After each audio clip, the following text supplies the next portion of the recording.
Hentikan air matamu wahai nak dara, sayanglah air mata tertuang. Assalamualaikum warahmatullahi wabarakatuh.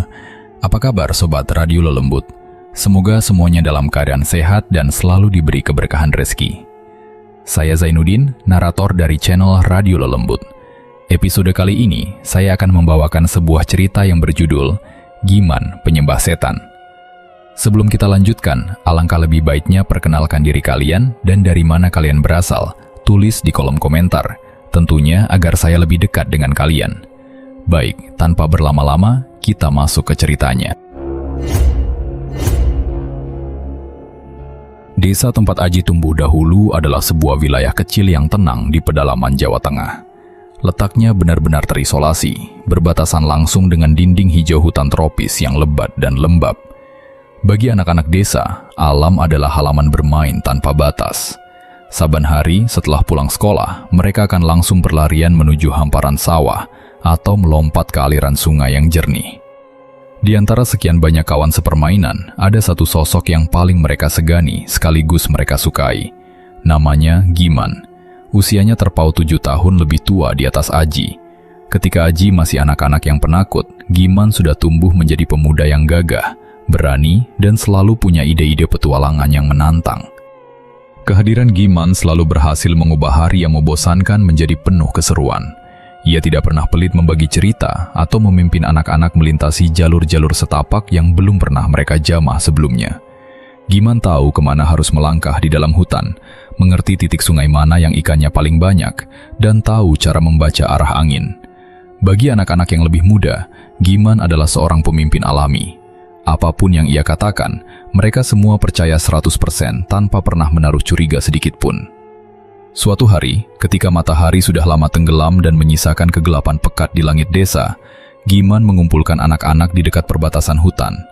Udara malam itu terasa sangat dingin, ditingbungi suara dengungan serangga malam yang bersaut-sahutan dari balik pepohonan besar. Malam ini, kita masuk agak dalam ke hutan. Ikut aku, ada sesuatu yang seru, bisik Giman sambil menatap mereka satu persatu. Beberapa anak sempat ragu dan saling pandang. Menjelajahi pinggiran hutan siang hari saja sudah membuat nyali menciut, apalagi di tengah malam yang gelap gulita seperti ini. Aji yang waktu itu masih sangat kecil menggeser kaki ke belakang, merasa agak ngeri melihat keheningan rimba di depan mereka. Man, apa tidak sebaiknya kita main di dekat sungai saja? Di dalam gelap sekali, nanti kalau ada ular bagaimana? Tanya Aji, mencoba membujuk Giman agar membatalkan niat itu. Giman hanya tertawa kecil, menepuk pundak Aji dengan santai untuk menenangkan kepanikan yang mulai menjalar. Kamu ini penakut sekali, Ji. Tenang saja, ada aku di sini. Hutan ini sudah seperti halaman rumahku sendiri. Tidak akan ada apa-apa. Ayo ikut. Jawab Giman penuh keyakinan. Kata-kata Giman malam itu seperti mantra penenang. Rasa percaya anak-anak yang teramat besar kepadanya mengalahkan rasa takut yang membayangi. Mereka pun akhirnya berjalan beriringan mengekor di belakang Giman, memasuki kelebatan hutan dengan hanya mengandalkan sedikit cahaya bulan yang menerobos celah-celah dedaunan. Setelah berjalan beberapa puluh meter ke dalam rimba yang sunyi, Giman tiba-tiba menghentikan langkahnya. Ia berbalik dan menyuruh anak-anak untuk tetap diam di tempat, tidak boleh bergeser sejengkal pun. Kalian tunggu di sini sebentar. Jangan kemana-mana dan jangan menyalakan lampu atau bersuara keras. Aku mau mengambil sesuatu di depan, kata Giman setengah berbisik. Sebelum ada yang sempat bertanya, tubuh Giman sudah bergerak cepat dan langsung lenyap di telan kegelapan pekat di antara pohon-pohon raksasa. Mereka semua berdiri berhimpitan, saling memegang baju kawan di sebelah karena merasa tidak nyaman dengan kesunyian hutan yang mencekam. Waktu terasa berjalan sangat lambat. Sekitar 10 menit anak-anak itu berdiri membeku di tempat itu dalam kegelisahan yang mendalam. Tiba-tiba terdengar suara langkah kaki yang menginjak ranting kering. Mereka bersiap untuk berlari, namun kelegaan melanda saat melihat siluet tubuh Giman muncul kembali dari balik semak-semak. Di tangan kanannya, ia memegang sebatang lidi panjang. Ketika ia berjalan mendekat, barulah mereka melihat ada beberapa ekor jangkrik berukuran besar yang sudah ditusuk berjejer pada lidi tersebut.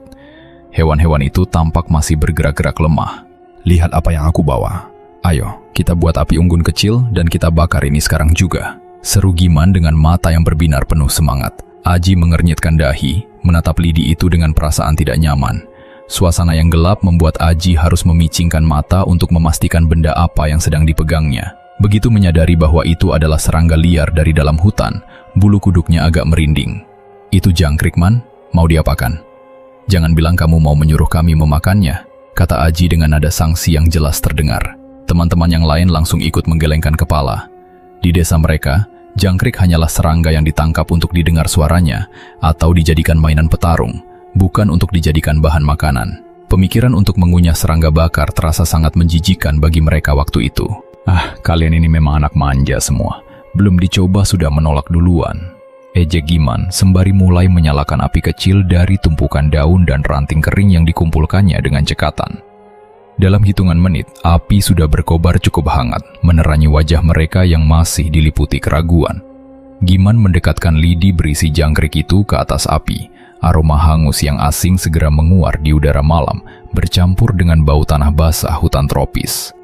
Setelah dirasa matang, Giman menarik lidi tersebut. Tanpa ragu sedikit pun, ia mencabut seekor jangkrik bakar, memasukkannya ke dalam mulut, lalu mengunyahnya dengan sangat lahap seolah-olah benda itu adalah makanan paling lezat yang pernah ada di dunia. Rasanya luar biasa enak, Ji. Gurih sekali, mirip daging ayam tapi jauh lebih renyah. "Kalau kalian tidak mau coba, biar aku habiskan sendiri semuanya," kata Giman sembari mengambil tusukan kedua dengan ekspresi wajah yang sangat menikmati. Melihat Giman makan dengan begitu lahap, rasa jijik di dalam dada anak-anak perlahan-lahan luntur, berganti dengan rasa penasaran yang teramat besar. Rasa ingin tahu khas anak-anak mulai menguasai akal sehat mereka. Aji memandang teman di sebelahnya, yang tampaknya juga mulai menelan ludah. "Benaran enak, Man? Tidak pahit atau beracun?" tanya Aji lagi, memastikan untuk terakhir kalinya. "Pernahkah aku membohongi kalian? Sini, ambil satu dan rasakan sendiri kalau tidak percaya," tantang Giman sambil menyodortet lidi tersebut ke depan wajah Aji. Dengan tangan yang sedikit gemetar, Aji memberanikan diri mengambil satu ekor jangkrik bakar dari tusukan lidi. Setelah ragu-ragu selama beberapa detik, ia memejamkan mata erat-erat dan langsung memasukkannya ke dalam mulut, lalu mulai mengunyah. Di luar dugaan, rasa gurih yang pekat langsung memenuhi indera pengecapnya. Teksturnya renyah dan sama sekali tidak buruk seperti yang ia bayangkan sebelumnya. "Wah, ternyata memang benar-benar enak, Man," seru Aji dengan mata melebar karena terkejut. Melihat reaksi Aji yang mendadak berubah senang, teman-teman yang lain tidak mau ketinggalan. Mereka langsung berebut mengambil jangkrik bakar yang tersisa di lidi tersebut. Dalam sekejap, ketakutan mereka terhadap kegelapan hutan malam itu sirna, digantikan oleh tawa dan obrolan seru di sekeliling api unggun kecil sambil menikmati camilan aneh yang dibawa oleh Giman. Malam itu, mereka pulang ke rumah masing-masing dengan perasaan menang karena telah berhasil melakukan sebuah petualangan baru yang tidak biasa. Keesokan harinya, Aji masih teringat jelas dengan pengalaman seru di dalam hutan tersebut. Saat sedang duduk di dapur menemani ibunya yang sedang memasak untuk makan siang, mulut Aji tidak bisa menahan diri untuk tidak membagikan cerita menyenangkan itu. "Bu, tahu tidak, tadi malam aku dan teman-teman masuk ke dalam hutan bersama Giman. Di sana kami makan jangkrik bakar, Bu. Ternyata rasanya enak sekali, gurih," kata Aji penuh semangat, berharap mendapat respons kagum dari ibunya. Namun, tanggapan yang ia terima justru di luar perkiraan. Sang ibu seketika menghentikan kegiatannya memotong sayur. Pisau di tangannya diletakkan dengan sentakan keras di atas talenan. Wanita itu berbalik menatap Aji dengan wajah yang mendadak berubah sangat pucat, memancarkan kombinasi antara rasa terkejut dan ketakutan yang mendalam. "Apa kamu bilang, Ji? Kamu makan jangkrik di dalam hutan malam-malam? Siapa yang menyuruhmu melakukan perbuatan aneh seperti itu?" tanya ibu dengan nada suara yang meninggi, menginterogasi Aji dengan tatapan mata yang tajam. Aji yang merasa tidak melakukan kesalahan apapun, menjadi bingung melihat perubahan sikap ibunya yang begitu drastis. Nyalinya mendadak menciut melihat kemarahan di wajah sang ibu. "Itu Giman yang mencarinya di hutan, Bu. Giman juga yang membakarnya lalu mencontohkan ke kami kalau jangkrik itu aman dimakan. Memangnya kenapa, Bu?" jawab Aji dengan suara yang mulai memelan. Mendengar nama Giman disebut, sang ibu menarik napas panjang dan menggelengkan kepalanya berulang kali dengan raut wajah yang dipenuhi kecemasan yang amat sangat. Ia mendekat, lalu memegang kedua pundak Aji dengan erat. "Mulai hari ini, ibu melarangmu bermain lagi dengan Giman. Jangan pernah sekali-kali kamu mendekati anak itu atau ikut kemanapun dia pergi lagi, mengerti?" Tegas ibu dengan suara gemetar memberikan perintah yang tidak boleh dibantah sama sekali oleh anaknya. Aji hanya bisa terdiam 1000 bahasa, menundukkan kepala tanpa berani membantah ucapan sang ibu. Di dalam hati anak itu muncul sebuah pertanyaan besar yang belum terjawab. Mengapa ibunya begitu takut dan marah hanya karena ia bermain dan makan jangkrik bersama Giman? Peristiwa di dapur siang itu menjadi akhir dari kebebasan Aji bermain bersama pemuda petualang yang sangat mereka kagumi tersebut. Larangan keras dari sang ibu tentu bukan tanpa alasan yang kuat. Di desa tersebut, Giman merupakan cucu kandung dari seorang tua yang sangat ditakuti sekaligus dihindari oleh warga bernama Mbah Mo. Sehari-hari, orang tua itu dikenal memiliki tabiat yang sangat nyeleneh dan tidak masuk akal. Kadang-kadang, Mbah Mo keluar rumah hanya dengan mengenakan celana dalam, berjalan lurus menuju sawah, lalu pulang begitu saja tanpa memedulikan pandangan heran orang-orang. Di lain waktu, jika ada orang yang kebetulan lewat di depan rumahnya, ia tidak segan-segan langsung meludahi orang tersebut. Sekilas, kelakuannya tampak seperti orang yang sudah kehilangan ingatan atau tidak waras. Namun, seluruh warga desa sebenarnya tahu bahwa orang tua itu sepenuhnya sadar. Ia hanya berpura-pura gila untuk menutupi jati diri yang sebenarnya. Mbah Mo adalah seorang dukun ilmu hitam yang sangat kuat, tempat di mana orang-orang dari berbagai tempat datang secara sembunyi-sembunyi untuk meminta bantuan gaib, termasuk untuk mencelakai orang lain melalui guna-guna atau santet. Kamu tidak boleh lagi dekat-dekat dengan Giman, Ji. Eyangnya itu dukun santet, orang jahat. Ibu tidak mau kamu kenapa-kenapa. Bisik sang ibu suatu sore, memperingatkan Aji dengan wajah yang teramat serius. Selama beberapa hari, Aji memang patuh. Ia memilih berdiam diri di rumah atau bermain di halaman belakang yang jauh dari jangkauan Giman. Namun, dasar naluri anak-anak, rasa bosan dan ikatan pertemanan yang kuat perlahan-lahan mengikis rasa takut tersebut. Begitu ingatan tentang kemarahan ibunya mulai memudar, Aji kembali menyelinap keluar untuk berkumpul dan bermain lagi bersama Giman dan teman-teman yang lain. Waktu terus berjalan hingga suatu hari, sebuah kabar burung berembus di seluruh penjuru desa. Mbah Mo dikabarkan jatuh sakit keras. Sejak hari itu, Giman tidak pernah lagi terlihat batang hidungnya di luar rumah. Bagi Aji dan anak-anak lainnya, hilangnya Giman adalah hal yang sangat tidak biasa. Semua orang tahu bahwa pemuda itu memiliki hubungan yang teramat dekat dengan kakeknya, bahkan jauh lebih dekat ketimbang dengan kedua orang tuanya sendiri. Giman merawat dan menemani sang kakek siang dan malam tanpa lelah. Kebetulan, saat itu desa sedang memasuki musim layang-layang. Angin berembus kencang di atas hamparan sawah yang baru dipanen, menciptakan suasana ideal untuk menerbangkan layang-layang besar. Biasanya, Giman adalah orang pertama yang akan berlari ke tengah sawah sambil membawa layang-layang andalannya. Namun, hari itu sawah terasa sepi tanpa kehadiran pemuda bertubuh jangkung itu. Ji, sepertinya Giman benar-benar tidak bisa keluar rumah. Sudah 3 hari ini dia tidak ikut main layang-layang. Ujar salah satu teman Aji sambil menatap langit yang dipenuhi layangan berwarna-warni. Iya, aku jadi penasaran. Bagaimana kalau kita datangi saja rumahnya? Usul Aji yang langsung disetujui oleh teman-temannya yang lain. Didorong rasa setia kawan, Aji dan rombongan anak-anak desa segera berjalan menuju rumah Giman. Sesampainya di sana, suasana rumah terasa sangat sunyi dan mencekam. Pintu depan terbuka sedikit, memperlihatkan ruang tamu yang remang-remang. Ibu Giman menyambut mereka dengan senyum lelah dan mempersilahkan anak-anak itu duduk di kursi kayu ruang tamu. Putum tempat mereka duduk, pandangan langsung lurus ke arah kamar tengah yang pintunya dibiarkan terbuka lebar. Di dalam kamar itu, tampak Mbah Mo sedang terbaring kaku di atas ranjang kayu yang tinggi. Matanya terpejam rapat, napasnya terdengar berat dan tersendat-sendat. Persis di samping tempat tidur itu, Giman duduk di sebuah kursi kayu kecil. Pemuda itu hanya diam membeku, memandang kakeknya tanpa menoleh sedikit pun ke arah ruang tamu, seolah-olah ia tidak menyadari kehadiran teman-temannya. Wis, kalian pulang saja dulu ya. Giman tidak mau keluar dari kamar, dia mau menemani mbahnya yang sedang sakit keras. Kata ibu Giman dengan nada suara yang pelan, mencoba membujuk anak-anak agar kembali ke rumah masing-masing. Namun, Aji yang merasa memiliki ikatan pertemanan yang kuat, menolak untuk menyerah begitu saja. Ia ingin menunjukkan bahwa mereka akan setia menunggu sampai Giman memiliki waktu luang. Tidak apa-apa bule, kami tunggu di ruang tamu saja. Siapa tahu nanti Giman mau keluar sebentar. Jawab Aji dengan sopan. Mereka akhirnya bertahan di ruang tamu itu selama berjam-jam. Aji terus mengamati Giman dari kejauhan. Pemuda itu sesekali menyandarkan tangannya di pinggiran tempat tidur tempat Mbah Mo terbaring, tatapannya kosong namun penuh ketegangan. Hingga matahari mulai tenggelam dan waktu maghrib hampir tiba, orang tua Giman kembali keluar dan menyuruh mereka pulang karena hari sudah mulai malam. Dengan berat hati, anak-anak itu akhirnya membubarkan diri. Rasa penasaran yang mengganjal membuat Aji tidak bisa tenang di rumah. Sekitar jam 7:30 malam, ia diam-diam keluar rumah dan mengajak beberapa temannya untuk kembali mendatangi rumah Giman. Mereka ingin memastikan apakah kondisi Mbah Mo sudah membaik atau justru sebaliknya. Saat mereka kembali duduk di ruang tamu yang temaram, pemandangan di dalam kamar masih sama. Giman masih setia duduk bersandar di dekat tempat tidur sang kakek. 1 jam berlalu dalam keheningan yang menebalkan suasana mistis. Tiba-tiba, sekitar jam 8:30 malam, ayah Giman masuk ke dalam kamar tersebut. Lelaki parubaya itu mendekati Giman dan membisikkan sesuatu ke telinga anaknya.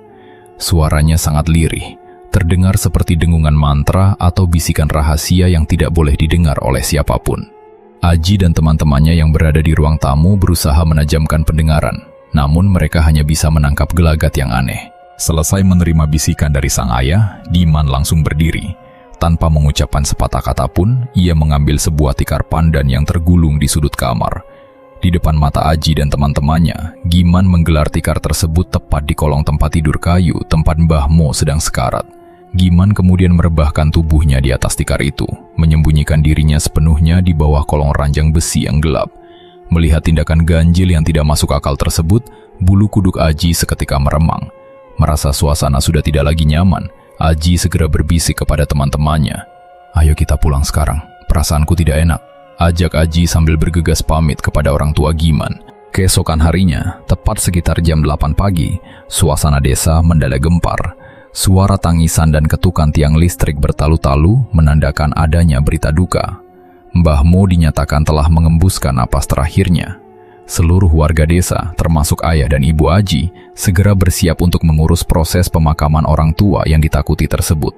Aji sendiri tidak ikut ke tempat pemakaman, namun ia mendapat cerita yang sangat mengerikan dari kedua orang tuanya sepulang mereka dari kuburan.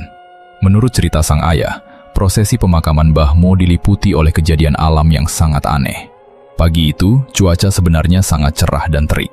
Namun, tepat ketika keranda jenazah Mbah Mo tiba di area pekuburan dan jasadnya mulai diturunkan ke dalam liang lahat, langit mendadak berubah menjadi gelap gulita, seolah-olah malam telah datang lebih cepat.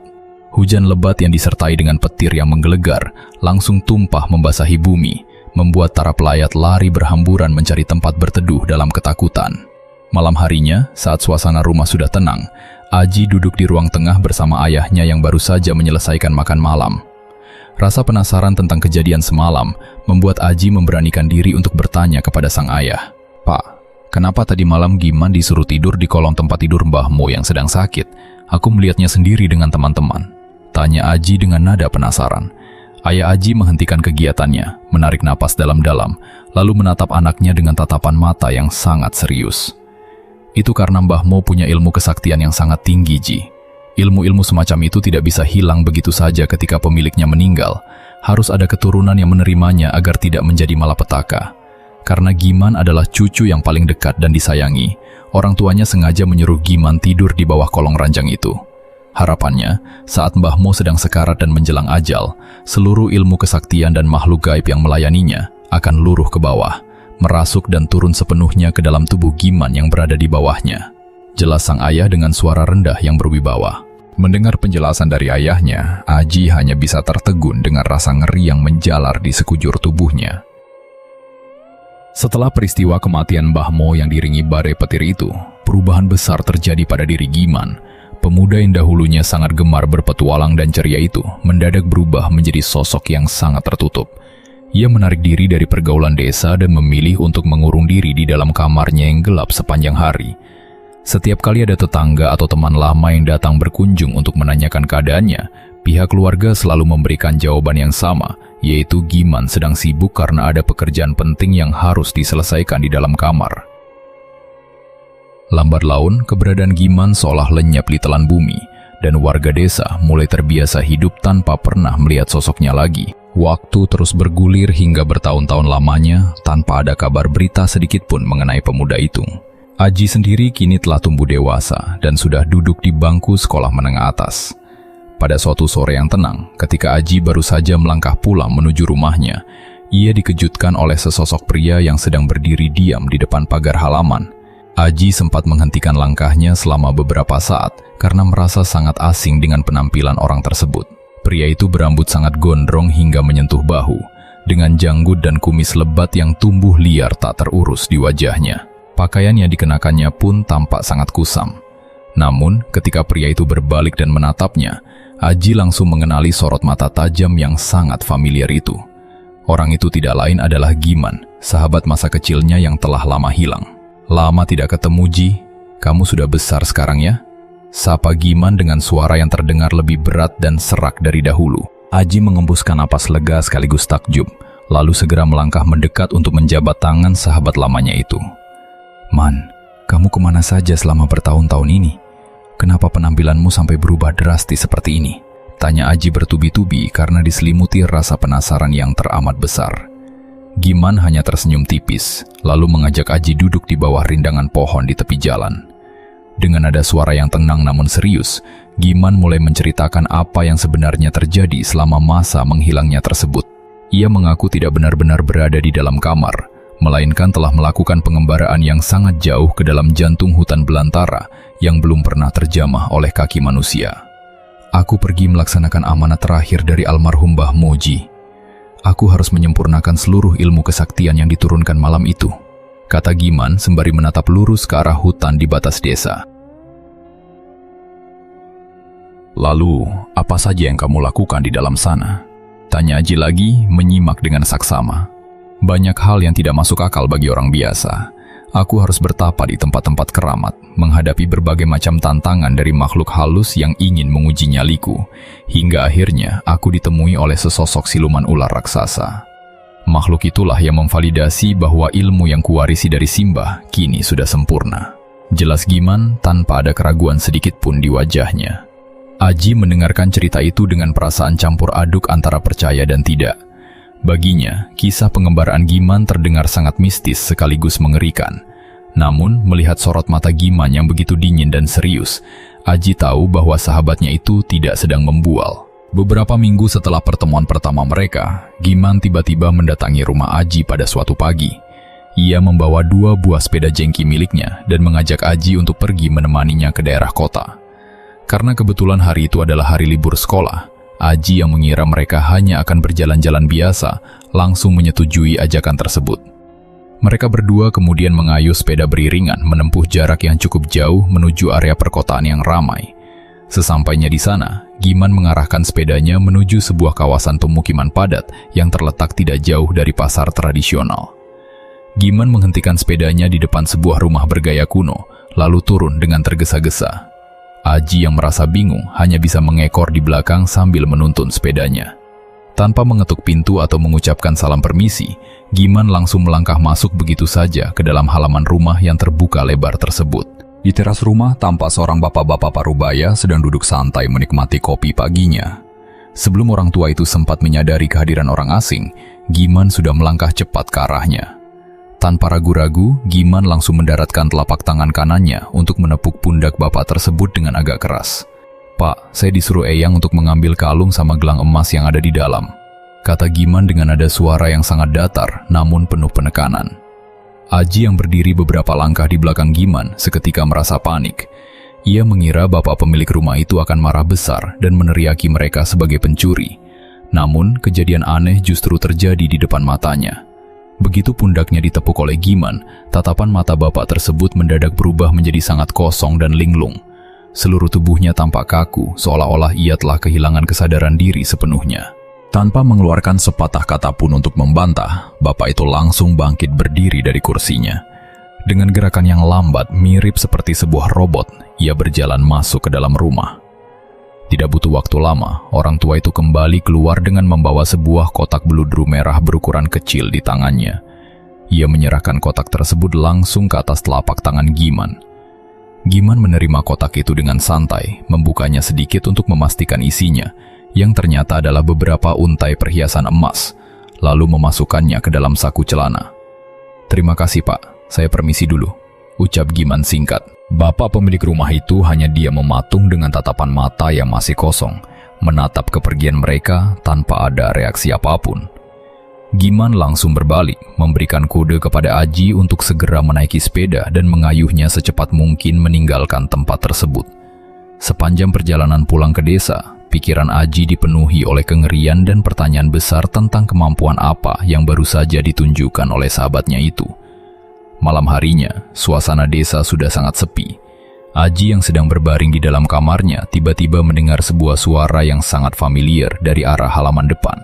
Suara itu adalah bunyi deritan khas dari lincak bambu yang diletakkan di bawah jendela rumahnya.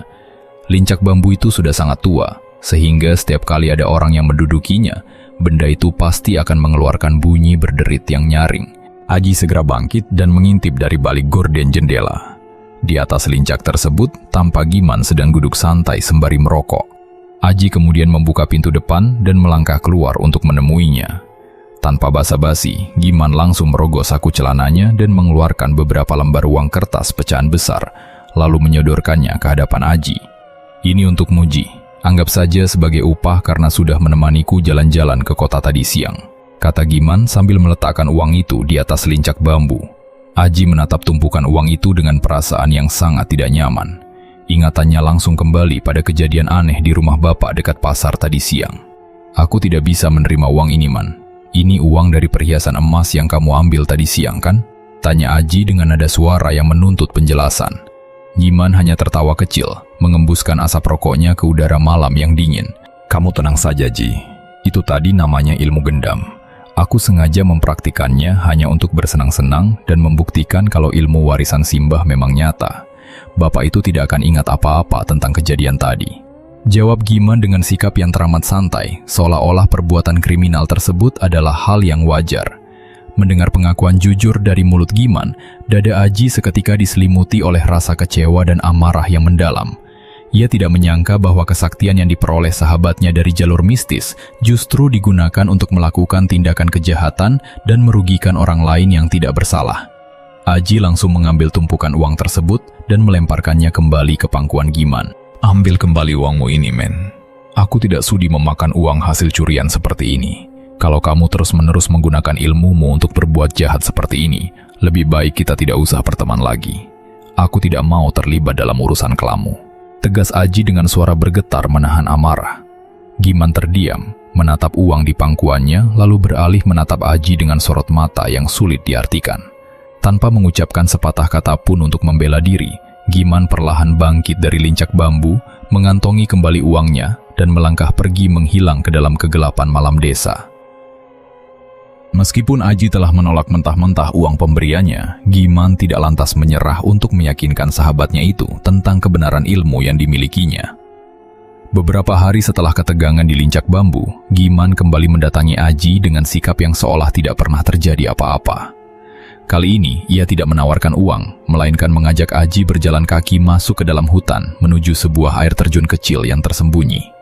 Tempat itu sangat jarang didatangi warga karena jalurnya yang terjal dan penuh semak berduri. Sesampainya di sekitar aliran air terjun yang sejuk namun sunyi, Giman menghentikan langkahnya tepat di atas sebuah batu besar. Udara di tempat itu terasa sangat lembab, diringi gemuruh air yang jatuh menghantam bebatuan. Giman berbalik menatap Aji dengan ekspresi wajah yang sangat serius. Ji, duduklah di sini. Pejamkan matamu dan kosongkan pikiranmu sebentar saja. Aku mau memperlihatkan sesuatu yang selama ini kamu ragukan, kata Giman dengan suara yang pelan namun penuh penekanan. Aji yang awalnya ragu akhirnya menuruti permintaan tersebut. Ia duduk bersila di atas batu dan memejamkan kedua matanya erat-erat, mencoba berkonsentrasi di tengah suara gemercik air. Suasana mendadak terasa sangat hening selama beberapa menit, hingga terdengar suara gesekan halus yang cukup berat dari arah semak-semak di depan mereka. Sekarang, buka matamu, Ji. Bisik Giman tepat di samping telinganya. Begitu kelopak matanya terbuka, jantung Aji seakan berhenti berdetak seketika. Seluruh badannya membeku karena terkejut yang amat sangat. Tepat di depan mata mereka, berjarak hanya sekitar 3 meter, sesosok ular raksasa dengan diameter tubuh sebesar batang pohon kelapa sedang melintas dengan lambat. Sisik ular itu berwarna hitam legam dan berkilau saat terkena bias cahaya matahari yang menerobos celah pepohonan. Aji yang kepalang panik langsung bergeser mundur hingga hampir terjatuh dari batu tempatnya duduk.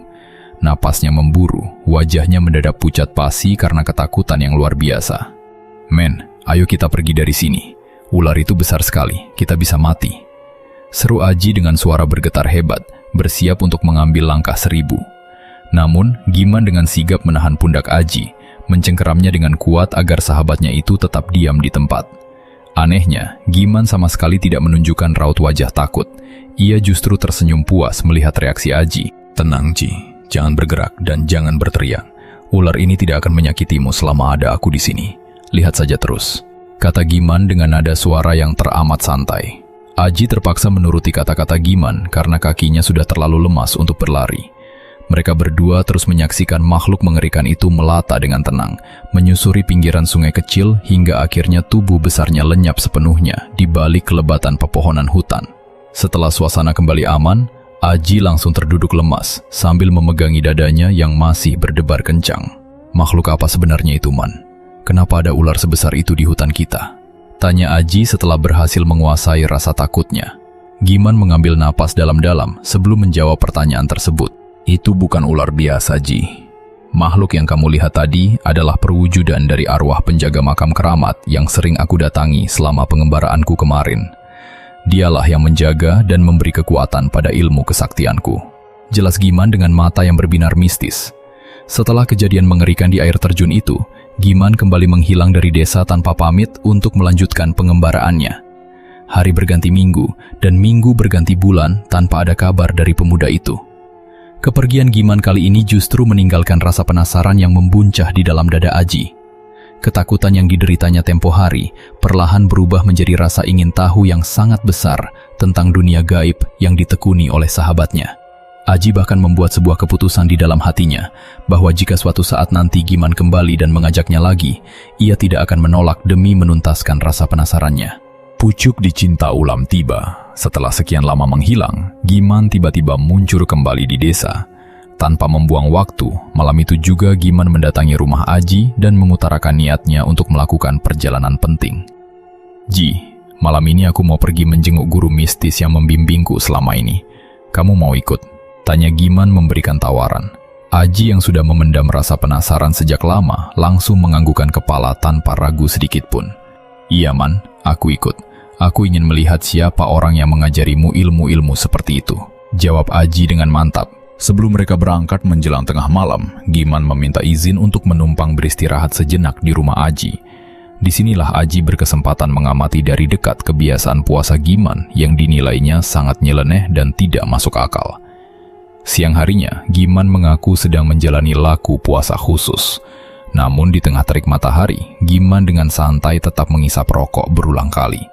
Saat Aji menegurnya karena heran dengan cara puasa yang aneh tersebut, Giman hanya menjawab dengan enteng, "Ini puasa atas perintah guruku, Ji. Selama berpuasa, aku memang dilarang makan dan minum di siang hari, tapi tetap diperbolehkan merokok. Nanti malam, tepat pada jam 12 malam, barulah aku boleh berbuka. Itu pun menunya hanya boleh air putih dan singkong rebus, tidak boleh yang lain," tutur Giman menjelaskan aturan mistisnya. Tepat saat jam menunjukkan pukul 11 malam, mereka berdua mulai bergerak. Mereka mengayuh sepeda jengki masing-masing, menembus kegelapan malam desa sejauh 6 km menuju sebuah daerah pinggiran yang sepi. Tujuan mereka adalah sebuah rumah panggung kuno yang terletak agak terpencil dari pemukiman warga. Di sana tinggal sang guru, seorang dukun parubaya yang penampilannya sangat mencolok. Pria tua itu mengenakan ikat kepala berupa udeng khas Jawa dan seluruh pakaiannya berwarna serba hitam. Tatapan matanya sangat tajam, membuat siapa saja yang melihatnya akan merasa segan sekaligus merinding. Setelah masuk ke dalam rumah, Giman langsung menyerahkan sejumlah uang kertas sebagai syarat administrasi ritual. Di atas sebuah tampah bambu yang besar, sang dukun telah menyiapkan berbagai macam sesajen yang lengkap, mulai dari kembang 7 rupa, kemenyan, hingga kopi pahit. Tepat pada jam 12 malam, mereka bertiga melanjutkan perjalanan dengan berjalan kaki sejauh 1 km menuju sebuah makam keramat yang terletak di atas bukit kecil di belakang rumah tersebut. Suasana di area pemakaman itu sangat mencekam dan gelap gulita. Hanya ada seberkas cahaya dari korek api saat sang dukun mulai menyalakan dupa dan membakar kemenyan di depan batu nisan tua. Asap putih yang berbau menyengat segera memenuhi udara malam yang dingin. Sang dukun kemudian duduk bersila, memejamkan mata, dan mulai merapalkan mantra-mantra dalam bahasa Jawa kuno dengan suara yang bergetar rendah. Tidak lama berselang, suasana alam mendadak berubah drastis. Angin malam yang tadinya tenang tiba-tiba berembus sangat kencang, menggoyang dedaunan pohon beringin besar di sekitar makam hingga menimbulkan suara gemerisik yang bising. Di tengah deru angin tersebut, telinga Aji menangkap sebuah suara lain yang sangat ganjil. Suara desisan ular yang sangat nyaring dan terdengar semakin mendekat dari arah kegelapan makam. Didorong oleh rasa penasaran yang tidak bisa dibendung lagi, Aji nekat membuka matanya yang sejak tadi disuruh terpejam. Melalui remang-remang asap dupa, Aji melihat sesosok ular raksasa yang jauh lebih besar dari yang ia lihat di air terjun dahulu, sedang melata mendekati sesajen. Jantung Aji seakan mau copot saat ular itu menegakkan sebagian tubuhnya. Ketika kepala ular itu berada sejajar dengan posisi duduk mereka, makhluk itu menoleh ke arah Aji. Ular itu memiliki sorot mata yang sangat tajam dan bersinar keemasan, persis seperti tatapan mata seorang manusia yang sedang murka.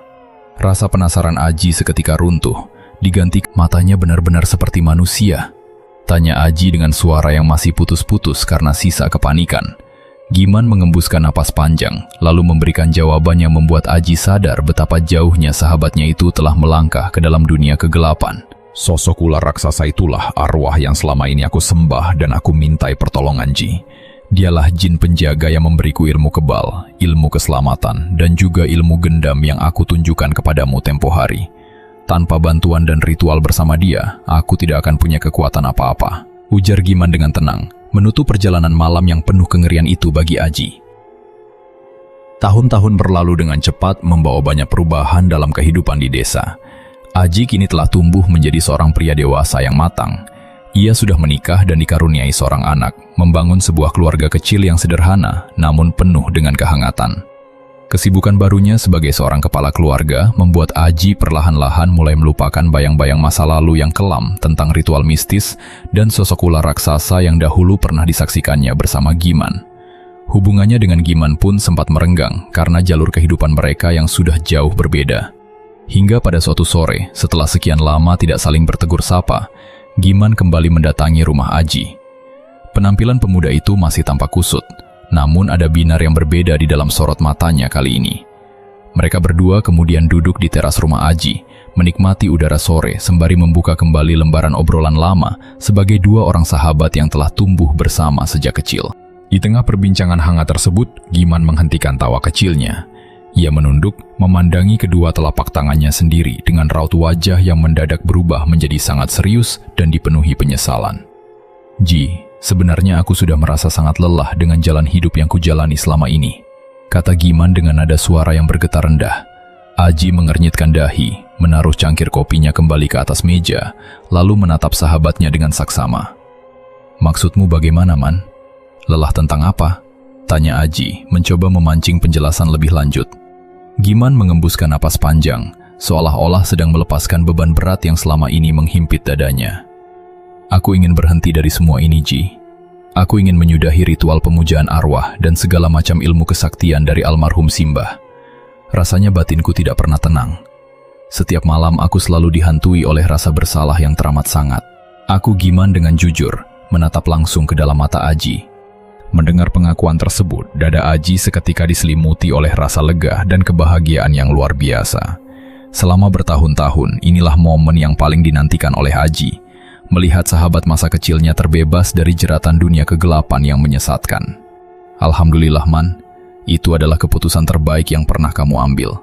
Tidak ada kata terlambat untuk kembali ke jalan yang benar. Lalu, setelah ini apa rencanamu untuk menyambung hidup? Tanya Aji penuh semangat, memberikan dukungan moral yang besar. Giman tersenyum tipis, merasa dihargai oleh penuturan sahabatnya itu. Kebetulan sebentar lagi kita mau memasuki bulan suci Ramadan dan Hari Raya, Ji. Kemarin aku sempat belajar dari seorang kenalan di desa seberang tentang cara meracik bubuk mesiu dan membuat petasan.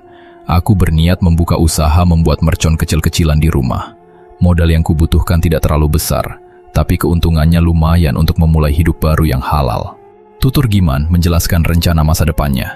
Aji mengangguk-angguk setuju, menganggap ide usaha tersebut sangat bagus, mengingat permintaan pasar akan petasan selalu melonjak tajam menjelang perayaan hari raya di desa mereka. Bagus itu, Man.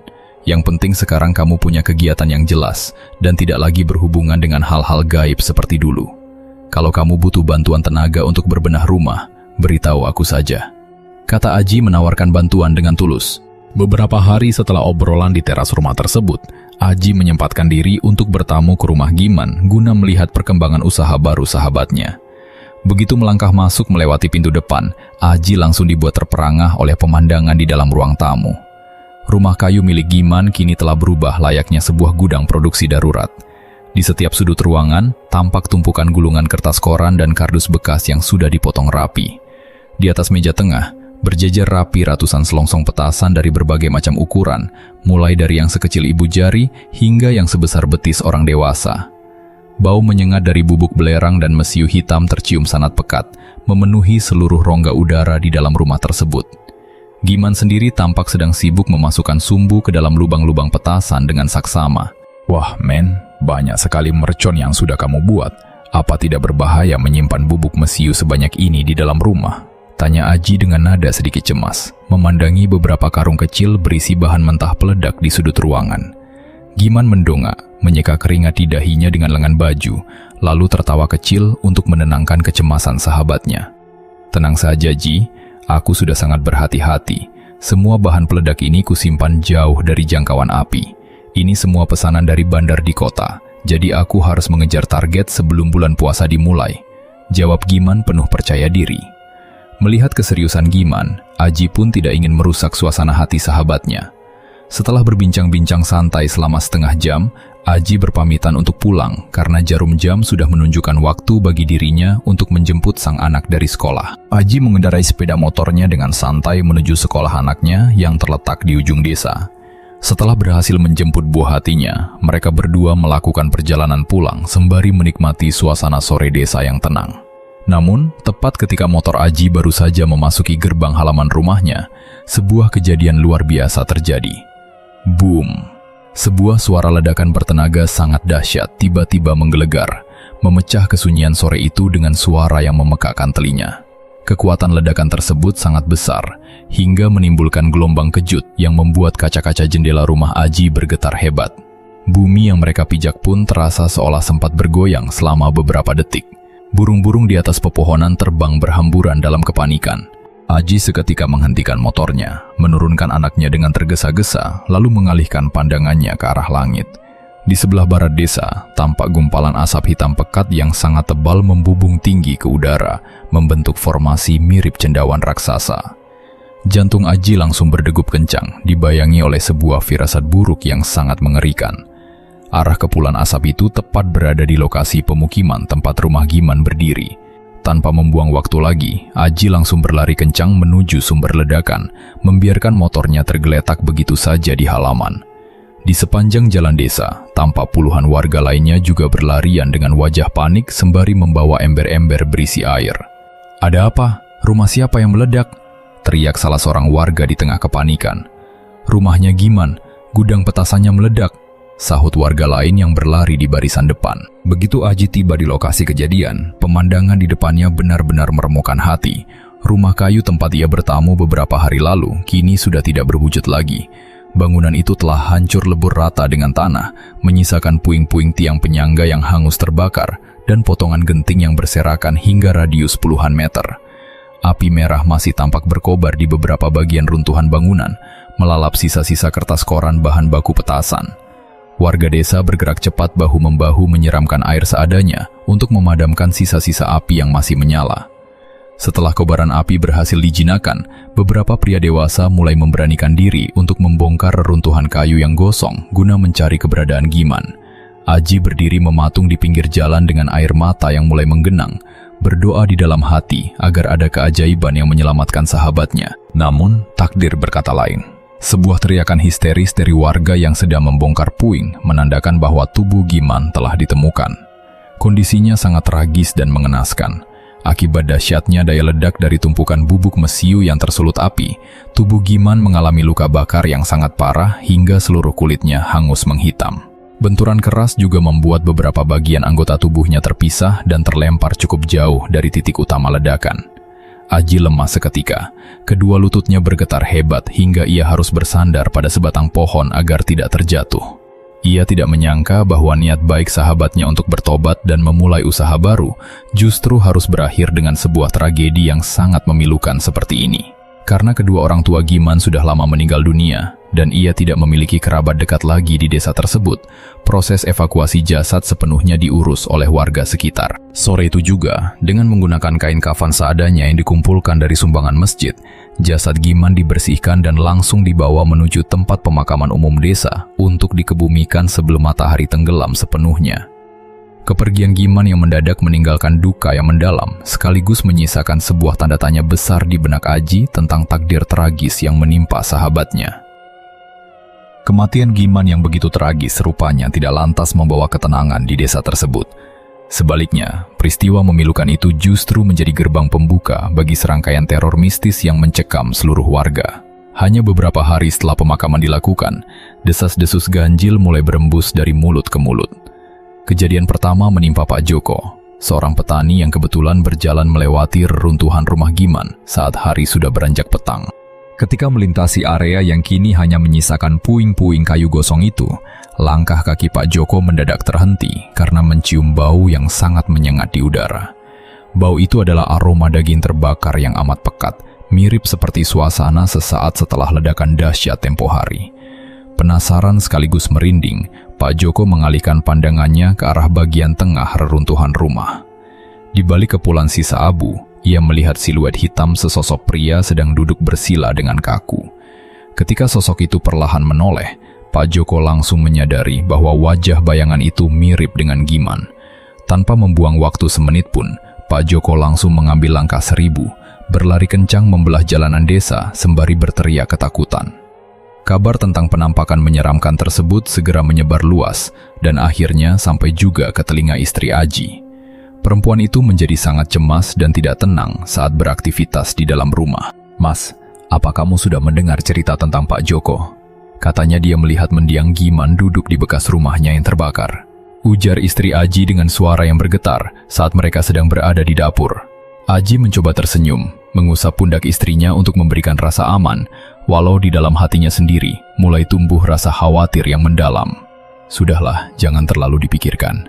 Mungkin Pak Joko hanya kelelahan dan salah lihat, karena suasana di sana memang masih berantakan.